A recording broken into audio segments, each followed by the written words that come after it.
Hello lagi. Bolak-balik hello lagi. Balik lagi di channel Lock and Talk. Bareng gua Haikal. Di malam yang syahdu ini. Jadi kenapa sih salamnya malam mulu, Bang? Pagi-pagi rame banget, Bro. Karena nggak ada studio. Jadi gua buatnya itu di depan dapur gitu ya.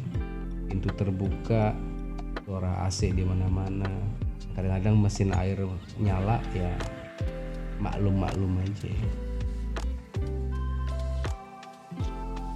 Balik lagi buat kita diskusi bareng. Lebih tepatnya gue sharing bareng. Sharing sendiri maksudnya. Bareng kalian. Malam ini kita siapa ya? Random aja ya. Jadi hashtagnya gue lupa jadi. Selamat datang di Lock and Talk, di mana konten keacakan ini menjadi suatu keajaiban. Wih.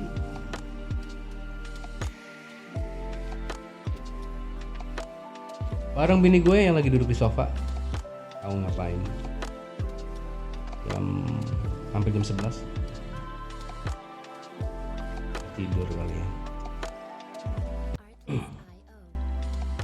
Jadi malam ini tuh kita diskusi salah satu isu yang lagi hangat-hangatnya gitu ya. Jadi gua rada memerhatikan karena gua punya tetangga di depan yang memang bergerak di bidang yang akan kita bahas malam ini gitu. Jadi kalau kalian tahu, selain salah satu isu virus di India gitu ya, yang lagi dikhawatirkan, mungkin sebelumnya dari isu nasional itu perihal Tanah Abang nih guys.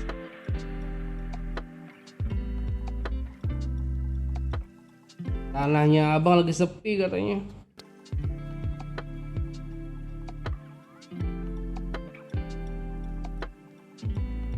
Katanya banyak yang jualan online, bro. Ya iya, mungkin zaman gini gitu ya, semuanya sudah bergerak di dunia digital gitu ya. Semua tuh digitalisasi. Tapi sebenarnya kalau kita lihat, penjualan melalui online itu kan bukan baru-baru ini. Ini rada, menurut gue ya, nggak tahu nih para ahli di luar sana atau orang-orang yang memang bergerak di bidang itu, mereka lebih paham kan. Tapi kalau seperti gue gitu, masyarakat awam yang jauh ilmunya tentang perdagangan atau garmen gitu, industri baju industri garmen gitu ya. Kita ngeliat kan kalau ngomongin jualan online dari dulu itu Tokopedia udah ada.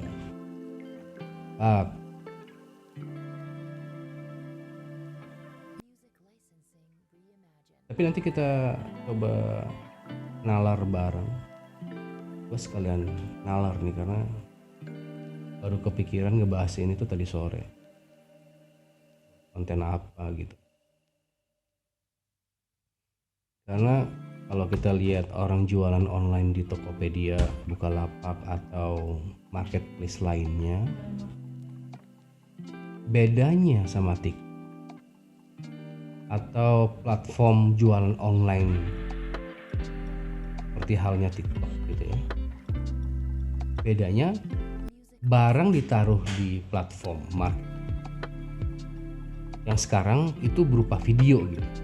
Kalau dulu kan kalau nggak salah Tokopedia juga kalian bisa masukin video gitu ya, jasa yang kalian jual gitu.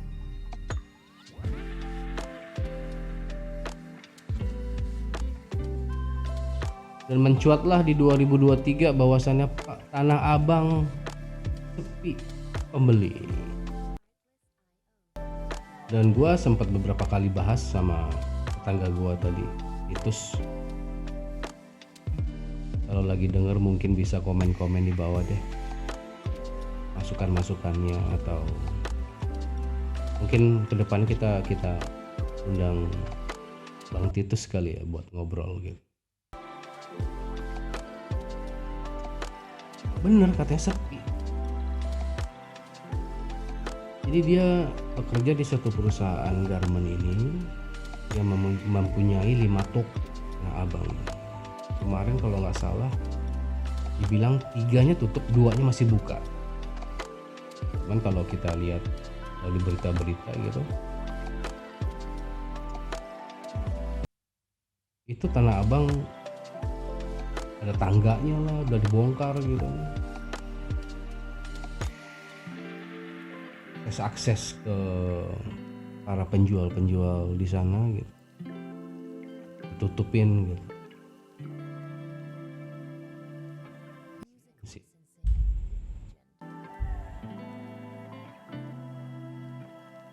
Tapi kita ngelihatnya sih kan ada 2 sisi ya, ada yang jual off, ada yang jual online. Mungkin pemain-pemain besar itu, gua ngelihatnya mereka juga mungkin punya reseller banyak yang mungkin tidak seperti pemain besar itu yang punya dana untuk sewa tempat. Tanah Abang nggak tahu tuh, mungkin ratusan juta kali ya kalau sewa tempat gitu di situ, atau berapa kalau ada yang tahu ya komen di bawah. Mungkin untuk sewanya sendiri udah mahal.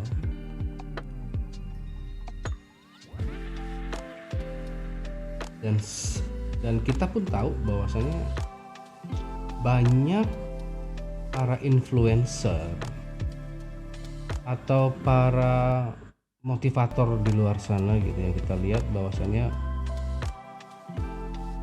encourage kita tuh untuk dibilangnya tuh lu bisa usaha. Ada yang bilang usaha tanpa modal misalnya gitu. Itu sebenarnya kan udah lama.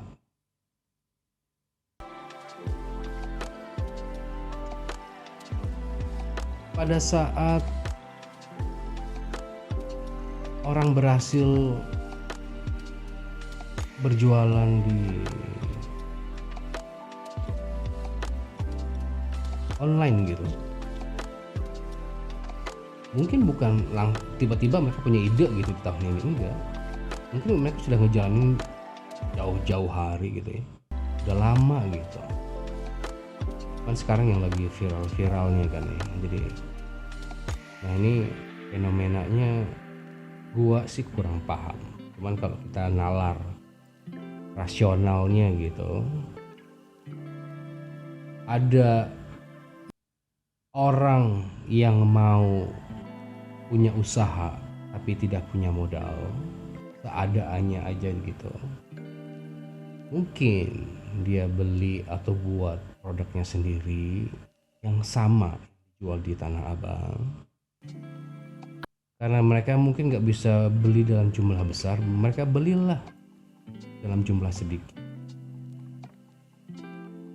Hitungannya main kecil-kecilan dulu gitu.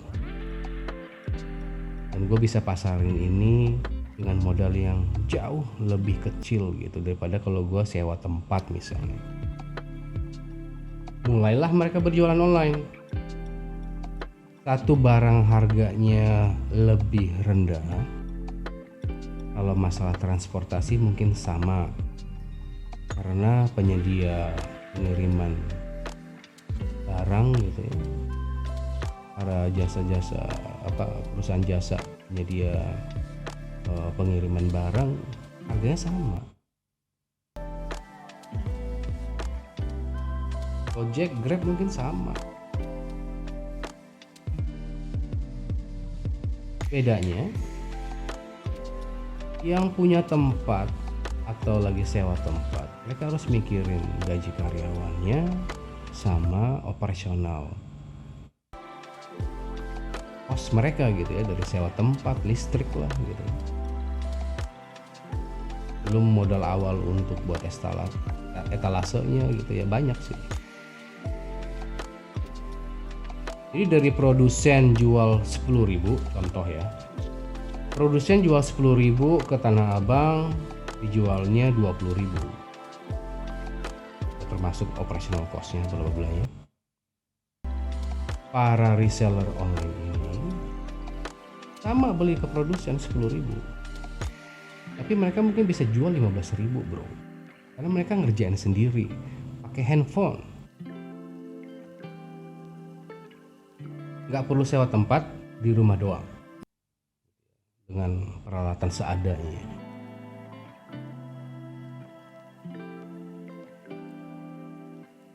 Satu, konsumen akan ngelihat perbedaan harga, karena di Indonesia tuh sebenarnya orang kaya banyak bro, dan sebenarnya pun mereka nggak mikirin harga gitu ya. Ada gue nggak mungkirin itu, cuman pada saat ada yang jual barang A sama, speknya sama, warnanya sama, ukuran yang dibutuhin bisa didapetin sama, tapi harga lebih murah bro, kan pasti akan lari ke situ. Rasional banget. Jadi di sini ya konsumen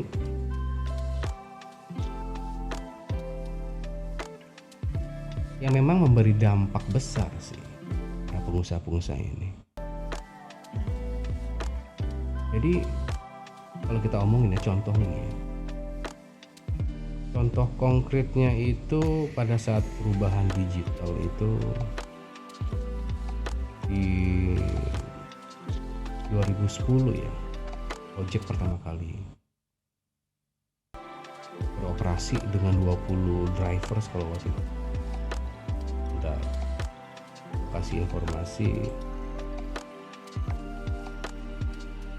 Ya, tepatnya 5 Oktober 2010.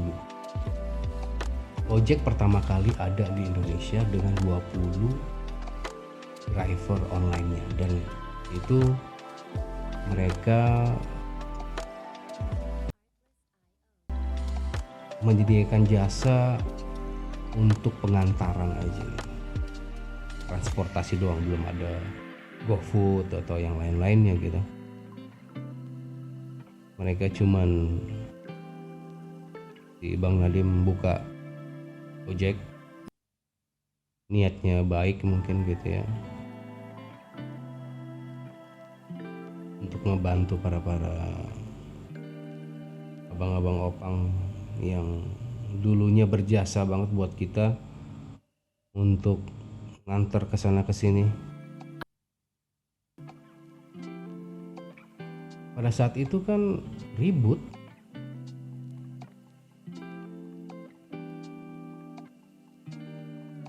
nggak seperti isu yang kita dapat kalau masalah online tuh, kalau ngomongin Tokopedia dan Bukalapak 2010 juga ya, 2009 2010 ya,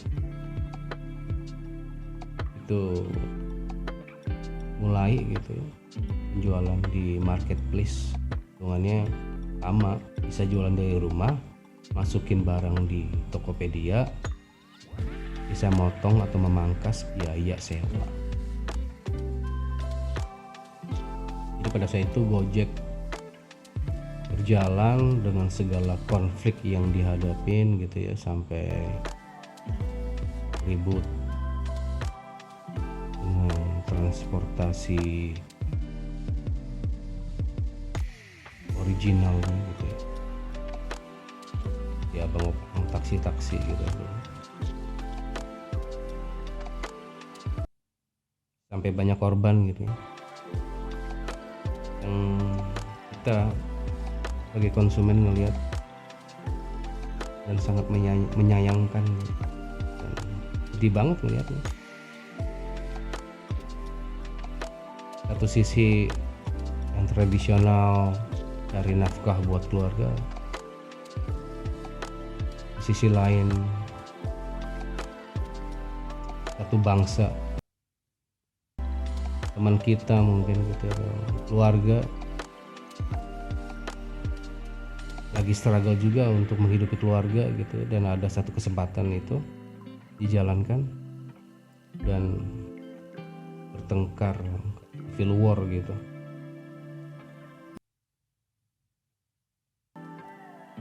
Dan semenjak itu banyak perusahaan taksi tutup. Abang-abang opang kehilangan market mereka. Kenapa? Harga lagi bro. Konsumen kita ngelihatnya kalau ditembak sama abang opang 100.000,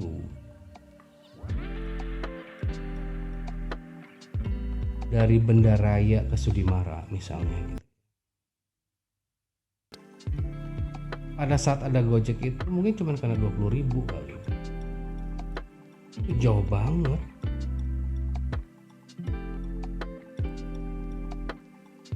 Udah pasti konsumen udah larinya ke Gojek.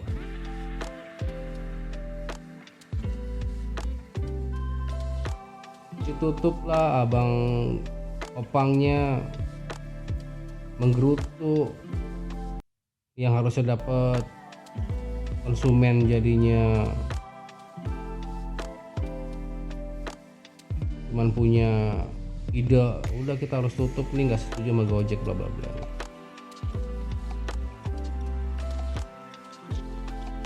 Pada saat itu kita hadapin juga sekarang nih modelnya.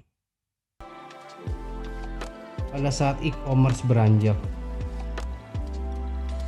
melambung gitu ya, dan konsumen udah mulai lari ke sana gitu. Yang waktu itu taksi tutup, sekarang di Tanah Abang pada tutup bro. Yang kita pelajari apa? Apakah pemain di Tanah Abang harus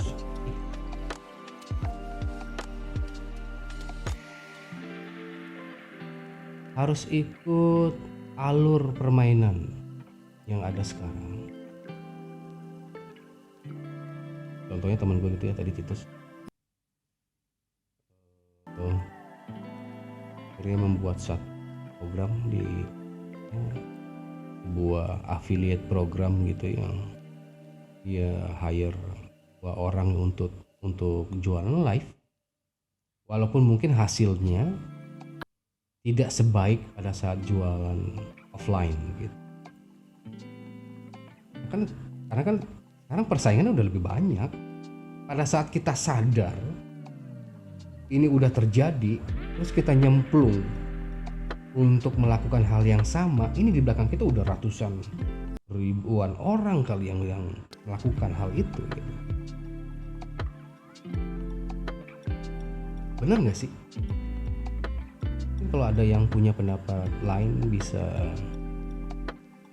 tambahin di komen, dan kita bisa review lagi bareng. Nggak perlu harus diskusi, tapi buat pembelajaran kita untuk menalar kira-kira apa sih yang terjadi gitu. Kedepannya apa lagi gitu.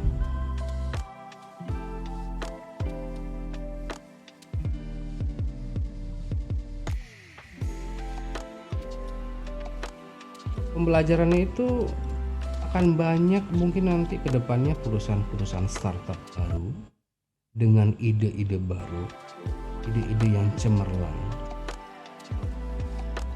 yang tujuannya itu mempermudah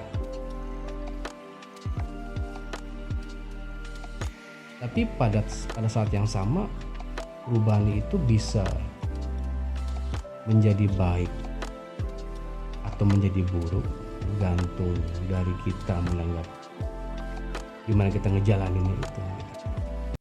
Kalau ngomongin Gojek, dulu mah banyak tuyulnya katanya. Pada saat ada teknologi baru, ada tuyul sana sini, akhirnya ditangkap sana sini juga gitu. Perbaikan terus. Ya. Sekarang kan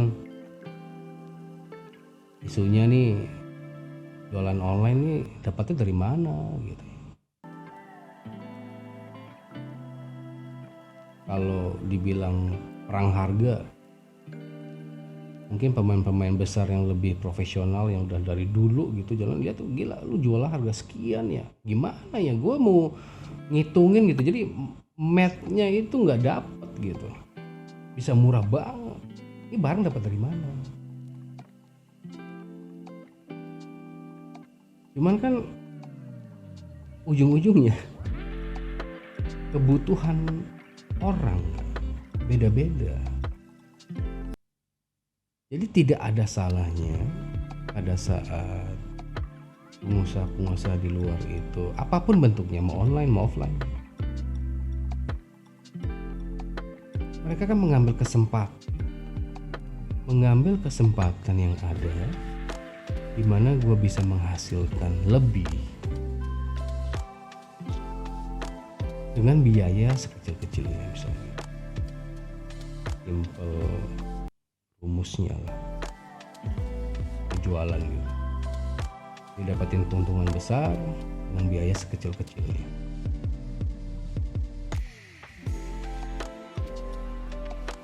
Jadi para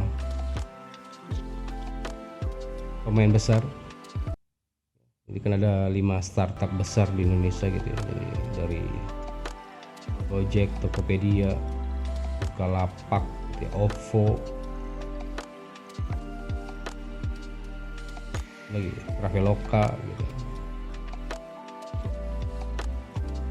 Semua kan berupa digitalisasi. Mungkin kalau ngomongin isu pada saat ada booking.com, Agoda, Traveloka, itu ticketing agency mungkin keambil juga ya market mereka gitu dari perusahaan-perusahaan startup tersebut. Jadi mungkin bukan industri garment aja yang tercuat, mungkin karena viralnya sekarang perihal itu. Di satu sisi kita tahu bahwasannya di Tanah Abang banyak saudara-saudara kita gitu yang menumpuk kehidupannya untuk mencari nafkah dari sana. At the same time, di sisi lainnya saudara-saudara kita juga gitu ya, yang lagi berjuang untuk menghidupi keluarga mereka, memperbaiki taraf hidup mereka gitu ya dengan berjualan, caranya online. Begitu bro and sis.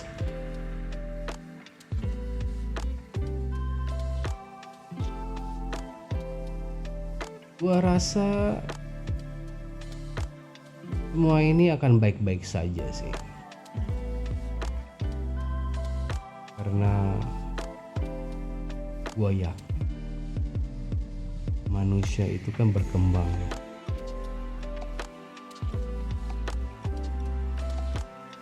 Mungkin kurangnya kita pada saat ada perubahan baru, kita beradaptasinya tuh rada susah.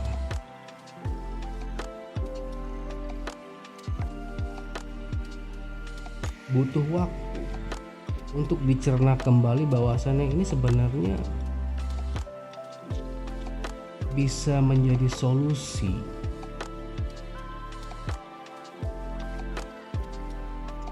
di salah satu pihak gitu. sebenarnya apapun nanti yang dikeluarkan sebagai kebijakan gitu ya, yang mengeluarkan kebijakan pemerintah gitu ya, apapun kebijakan nanti yang dikeluarkan itu pasti untuk kebaikan semua pihak, apapun itu. Namun tidak akan disangkal bahwasannya akan ada yang dikorbankan. Kalau kita tahu hidup kita itu kan berpasang-pasangan. Ada yang beruntung, ada yang buntung. Ada yang diberikan manfaat, ada yang dirugikan. Udah itu guys. Jadi mungkin proses pendewasaan diri kita terus diuji dengan adanya segala permasalahan yang kita hadapi. Jadi buat teman-teman di sana, teman-teman di Tanah Abang yang lagi berjuang buat keluarga, bismillah deh, sabar, berdoa, dan jangan berhenti.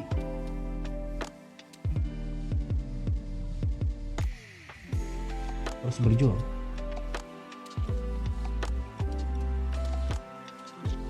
Yang penting jangan sampai dihabiskan waktunya berlarut-larut untuk mikirin gila sepi. Mending habisin waktu kalian tuh untuk cari solusi kira-kira apa. Gue bukan pakarnya gitu ya, gue bukan pakarnya yang bisa pakar bisnis gitu ya, atau konsultan bisnis yang bisa kasih kalian satu solusi. Tapi gue yakin ini semuanya akan lewat. Bentar lagi sepi nih. Ya, belum ntar ditutup dengan isu virus baru lagi gitu. Di India udah lockdown nih guys, hati-hati. Jadi buat pemerintah mungkin bisa buat precautionnya lebih awal, jangan sampai seperti kasus virus sebelumnya gitu ya di 2019-2020. Dan buat teman-teman yang lagi online, yang sekarang ketar-ketirnya kan mau ditutup nih gitu katanya kan. Cuman gue rasa sih enggak ya, tapi mungkin ada kebijakan baru. Jangan berhenti juga, terus berusaha dan selalu membuat inovasi.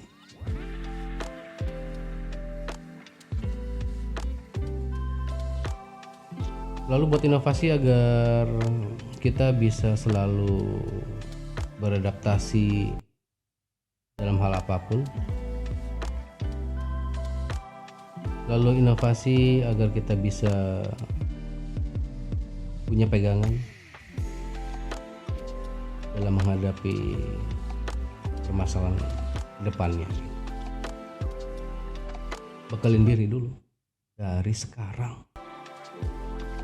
Dan itu buat teman-teman yang online, teman-teman offline juga, bekalin diri dari sekarang.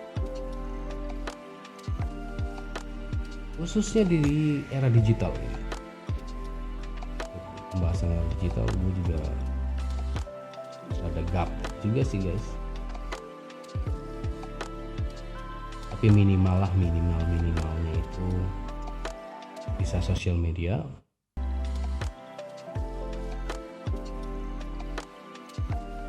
Buatlah website sendiri gitu untuk support produk lokal. Siapa tahu platform yang dibuat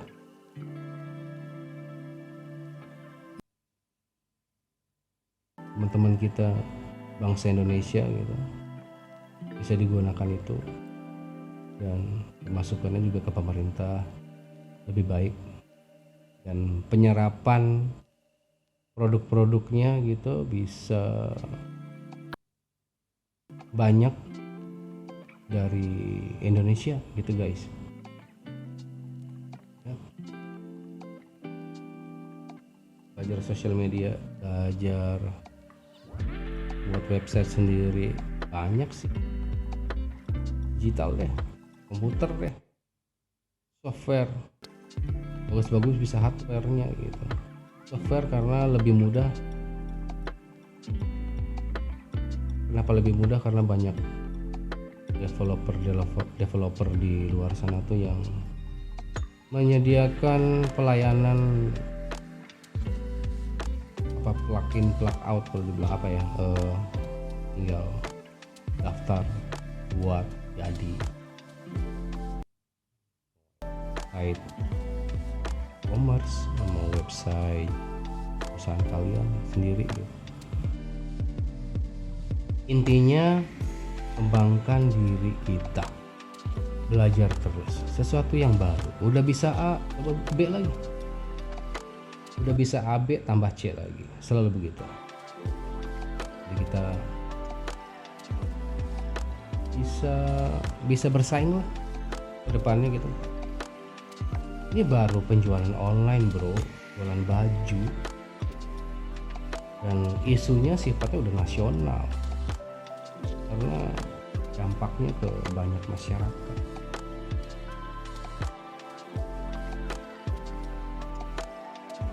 Belum lagi kalau ada isu kok virus 2024, jadi pemilu gimana, solusinya apa gitu, tunda. Kalau itu ada udah pasti bro, dijalankan dengan digital. Yang kita tahu pada saat awal-awal pemerintahan baru sampai ke Mahkamah Agung kan ya, masalah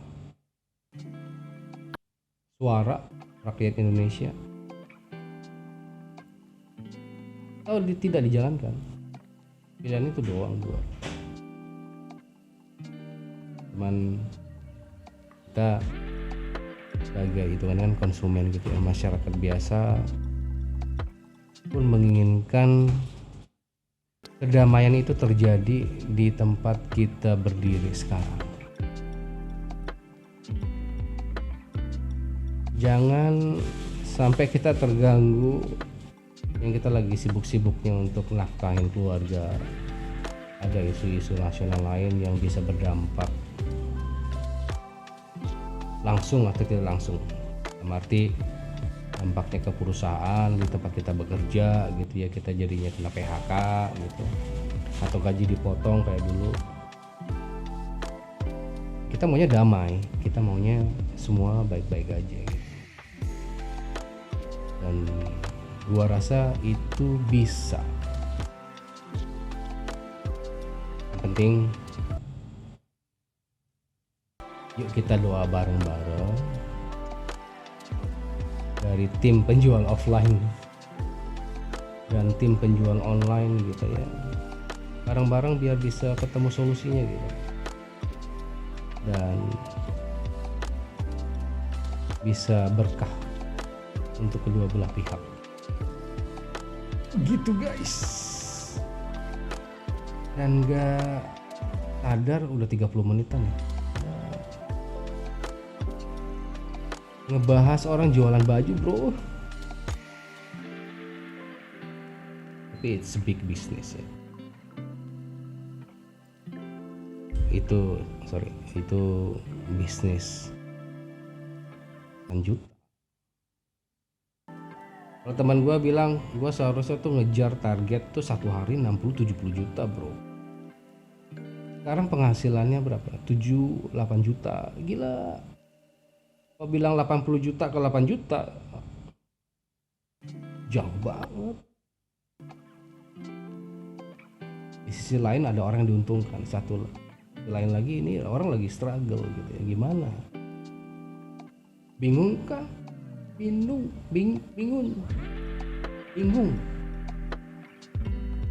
Jadi dari hasil pembahasan kita mudah-mudahan kita bisa review bareng lagi, mikir lagi gitu ya. Pasti ada yang salah gitu. Cuma mungkin kita nggak tahu apa. Intinya kita cuma bisa ngobrol sama teman-teman di bawah. Ya ini ada isu begini gitu ya. Gila Tanah Abang sepi bro. Gila toko gua tutup gitu. Mungkin kalau ada blok orang ya gitu, ada Cinanya, ada Padangnya mungkin di situ gitu. Tukar nih gimana bro ya, gimana ya. Yang dulu mungkin gue Padang, gue Cina gitu. Enggak sih ya. Jadi jangan sampai isu ras itu ada di Indonesia ya, jangan. Dan gue rasa semua pedagang di Tanah Abang sekarang lagi bersatu, bukan untuk ribut-ribut. Gue yakin pasti mereka lagi ngumpul, ngobrol bareng kira-kira gimana dari solusinya. Dan kita masyarakat Indonesia atau masyarakat awam biasa gitu atau konsumen, kita doain bareng bahwa mereka pun akan baik-baik saja dan kita pun bisa lebih damai lagi gitu ya. Karena ini dampaknya kemana-mana bro. Sampai ada yang demo lah, demo di Jakarta, udah nggak demo aja di Jakarta macet bro.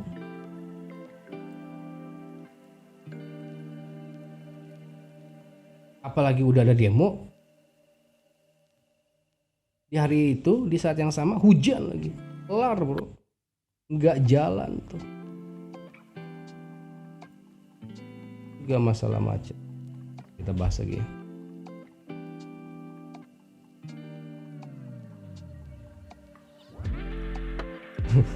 Tapi gatelnya tuh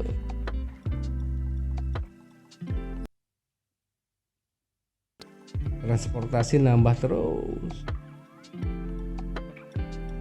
tapi infrastrukturnya begitu-begitu aja. Kalau mau dipotong nggak mungkin motong gedung kan ya, Jakarta.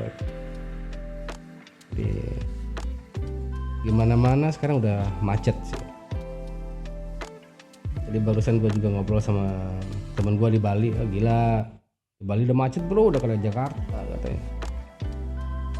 Dan dia katanya lagi di Karangasem, macetnya kayak di Jakarta bro, gila nih.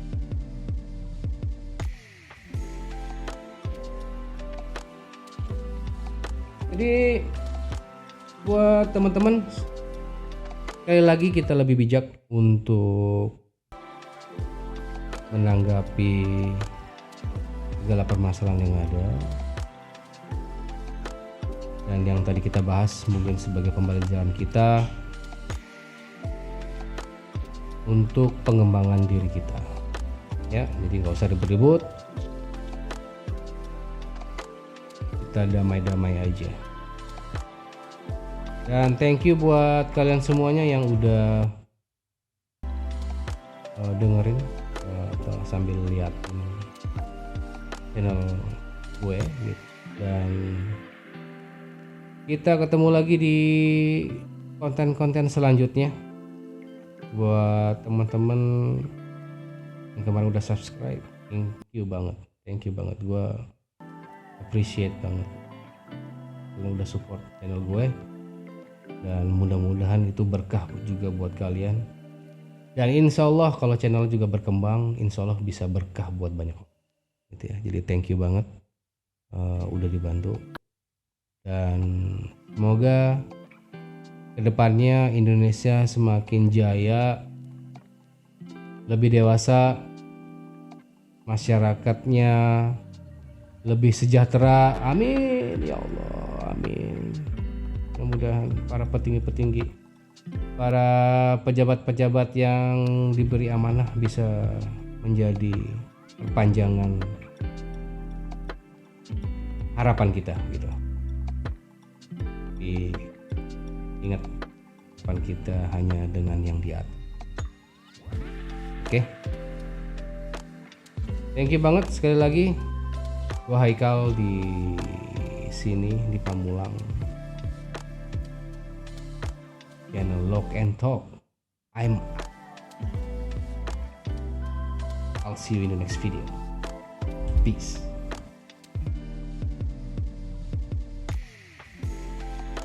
Thank you guys.